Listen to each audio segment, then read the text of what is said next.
Santa Monica can look like the obvious coastal LA dream until your normal week starts giving you the ick. And I say that with love because when you visit Santa Monica, the dream is very convincing. You see the beach, coffee shops, cute streets, restaurants, walkable pockets, ocean air, and suddenly your brain is like, yes, this is my new personality. Very exciting. Slightly suspicious. The version of you visiting Santa Monica on a beautiful Saturday is not always the same version of you trying to park after work, carry groceries upstairs, pay the HOA, answer all those emails, and decide whether you can actually use the beach enough to justify the price. Now, that's where this gets interesting. Santa Monica is not necessarily bad. For the right person, it can be amazing. The question is whether the lifestyle fits the way you actually live once the excitement settles down. So instead of me doing another basic pros and cons list, we are doing the Santa Monica move-in ick test, not dramatic deal breakers. I mean the little daily things that seem minor when you are touring, but quietly start annoying you after you move in. If Santa Monica is on your list, comment the thing you think might bother you the most, whether it's parking, space, noise, walkability, older buildings, crowds, beach proximity, or the very humbling realization that your dream lifestyle still has errands. The first Santa Monica ick is parking. I know, very glamorous place to begin. But if parking stress changes your entire mood, Santa Monica needs an honest test before you commit. A home can technically include parking and still have a setup that tests your patience every single day. Maybe the garage feels tight. Guest parking could be limited.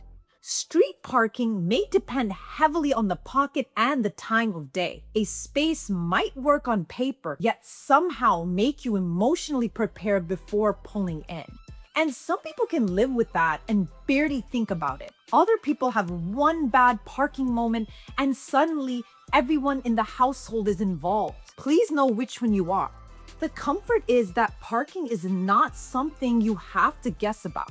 You can check the actual setup, think through your normal routine, and decide whether it feels manageable before you fall in love with the kitchen. A frustrating parking situation does not automatically make a Santa Monica home wrong. It only starts to become a problem when you pretend it will not matter, even though your nervous system has already filed a complaint. The second ick is walkability that sounds better in theory than it feels in real life. Santa Monica can be wonderful if you actually want your neighborhood to be a part of your week. Coffee nearby, restaurants close to home, fitness options, errands, beach access, and neighborhood walks can all create a lifestyle that feels genuinely valuable. And that value only works when you use it. A lot of buyers say that they want walkability because it sounds like the correct Santa Monica answer. Then their real routine still revolves around driving, ordering in, working long hours, and saving their walks for the version of themselves who apparently has unlimited free time. Sounds incredible. I have questions. If you are going to walk often, Santa Monica may feel worth the premium. When walkability is mostly something you admire rather than something you live, the trade-off can start feeling expensive. So before you choose a pocket because it looks cute on a map, spend time there like a normal person. Try running errands. Check the distance to coffee. Notice whether walking feels easy or just theoretically possible. A neighborhood can be walkable and still not match the way you move through your day.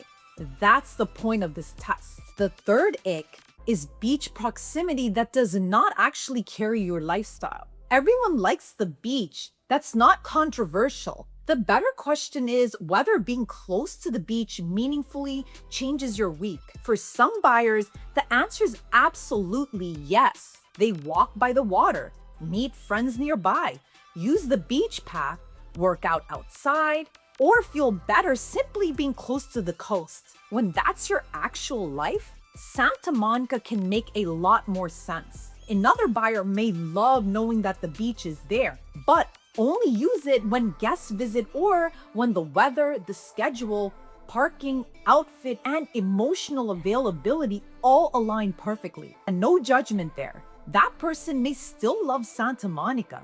They just may not need to organize the entire housing decision around beach access. Now, this is where the ick can sneak in. You pay for the coastal lifestyle, then realize the home itself is asking for compromises you do not love. Less space, older building, higher monthly costs, trickier parking, or a pocket that does not fit your routine can feel different if the beach is only an occasional bonus. Santa Monica works best when the coast is a part of your real life, not just when your mood is bored. Now, let's talk about the activity ick. Santa Monica has energy. That can be part of the appeal. Restaurants, shops, beach traffic, visitors, fitness studios, coffee spots, local errands, and street movement can make the area feel alive. Now, some buyers love that. They actually want to step outside and feel connected to something. The same energy can feel very different when you want your home base to be calmer. Now, a busy area is fun when you choose it for a few hours. Living near that rhythm full-time is another decision. Now, different pockets of Santa Monica can feel very different, so this is not a blanket warning. North of Montana will not feel the same as downtown. Ocean Park has a different rhythm than Mid-City. Wilshire, Montana may give you another version entirely. The exact block matters, but your tolerance matters more. If all the activity makes you feel excited, that energy may be part of the value.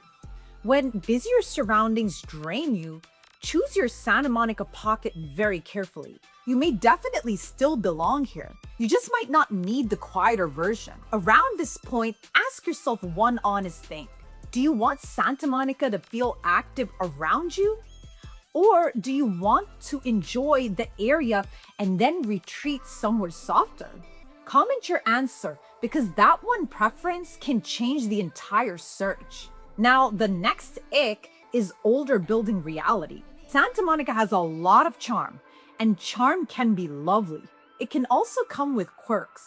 Older buildings may have different layouts, smaller closets, tighter parking, less predictable storage, unique HOA situations, or details that feel less polished than newer construction. Some buyers appreciate that character. Others say they want charm until the first weird hallway or mystery building sound makes their eye twitch. That reaction is information. It doesn't mean you're difficult. No way. It means you may need a more predictable property experience. A buyer who wants everything to feel newer, cleaner, cheaper, and easier to compare may struggle with certain Santa Monica options. Someone else may happily accept those quirks because the location, style, or the neighborhood feeling matters more. Neither person is wrong. The mistake is pretending you're the charming older building person because the exterior is cute. Cute wears off faster when you are annoyed every day. The safer move is to decide what kind of charm you can actually live with. Now, the space ick comes next. And this one gets very real. Santa Monica often asks buyers to prioritize location over size. That can mean a condo instead of a detached home, fewer bedrooms than you hoped for, less storage, or a floor plan that requires more thought. Sometimes that trade-off is actually worth it. If the neighborhood makes your life better every week, a smaller home can feel intentional. Trouble starts when you keep comparing every Santa Monica option to what your money could buy somewhere else. That little mental spiral deserves attention.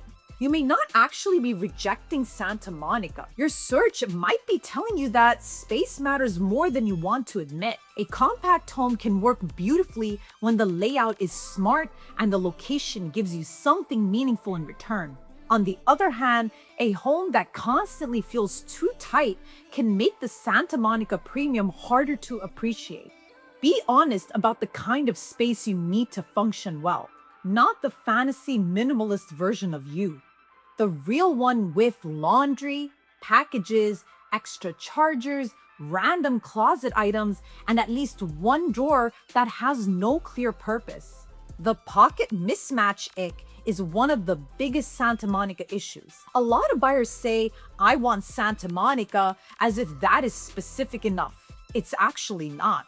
North of Montana, Ocean Park, Mid-City, Wilshire, Montana, downtown, and areas near Main Street can create very different daily experiences.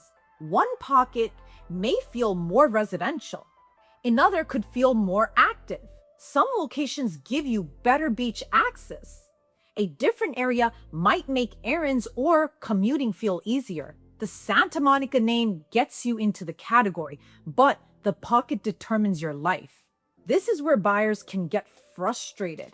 They think they choose the right city, then realize they picked the wrong version of it. That doesn't mean Santa Monica failed. It means the search needed more precision. If you want quiet, do not choose only from the part of Santa Monica that feels busiest to you. When beach access matters most, make sure the pocket supports that priority.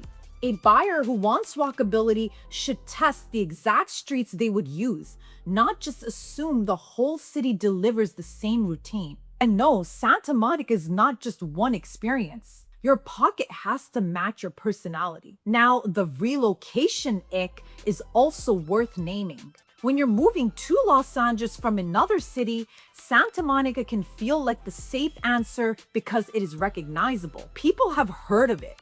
The name carries a very clear image. That can feel comforting when LA already feels big and overwhelming. A familiar name should not make the whole decision for you. The actual home still has to work. Your budget, commute, parking, space, building, layout, and weekly routine need to fit together. A famous area cannot fix a property that does not support your life. This is why I want relocation buyers to be careful with obvious choices.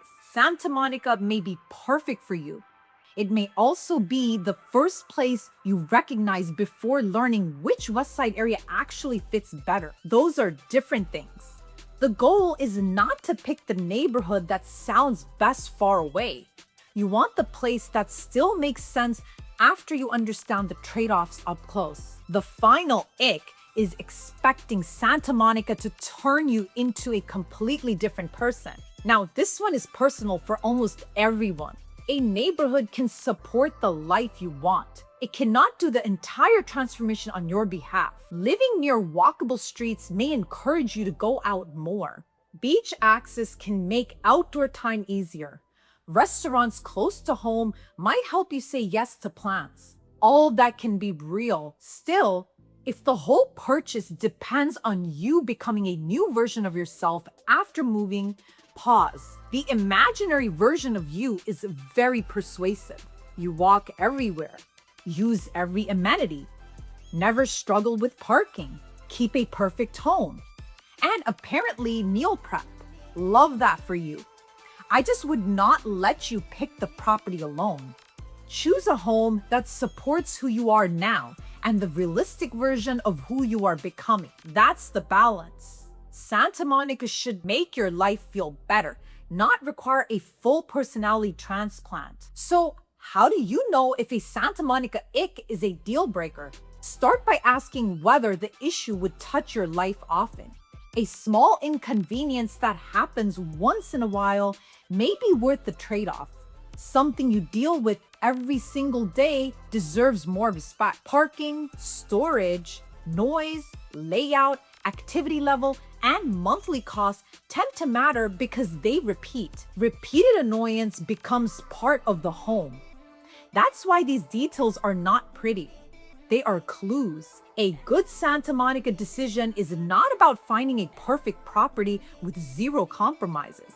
That home is currently living rent-free in everyone's imagination. The real goal is choosing the trade-offs that match your personality, budget, and routine.